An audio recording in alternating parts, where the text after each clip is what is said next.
We presented the results of the LAURA study at this meeting. This was a phase 3 clinical trial for patients with locally advanced stage 3 non-small cell lung cancer that's considered surgically unresectable. The current standard of care for these patients is chemotherapy and radiation, followed by 1 year of durvalumab immune checkpoint inhibitor. But we've known that for patients with EGFR mutation, durvalumab and other PD-1, PD-L1 inhibitors do not provide benefit. However, EGFR inhibitors may be beneficial because they have a mutation and small studies have suggested benefit. So we decided to conduct this trial to evaluate the role of osimertinib. So patients were enrolled with stage 3 unresectable disease with EGFR mutation after chemoradiation. They were enrolled within 6 weeks of chemotherapy and radiation as long as they did not have disease progression.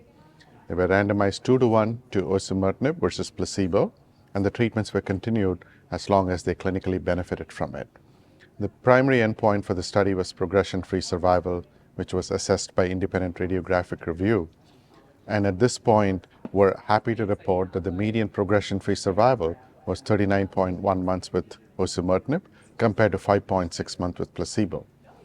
This was corresponding to a hazard ratio of 0.16, which means an 84% reduction in the risk of progression or death in patients. We are able to report that the benefit was distributed across all key subgroups of patients enrolled to the study.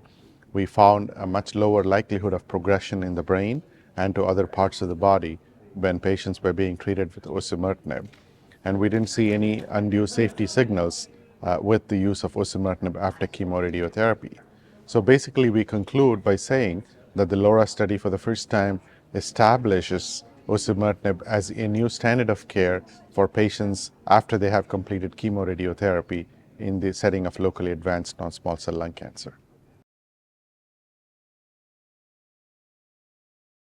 This will have, in my opinion, an immediate impact in the clinic because we see these patients complete chemoradiation and we often struggle, what's the next step for them?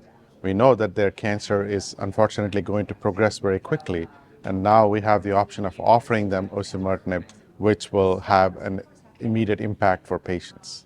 I think it's important now for us to test patients for EGFR mutation in stage 3 disease. Until now, there was no reason to do molecular profiling for unresectable disease. The results of the LAURA study clearly emphasize the need for us to at least test for EGFR mutations so these patients can benefit from targeted therapy.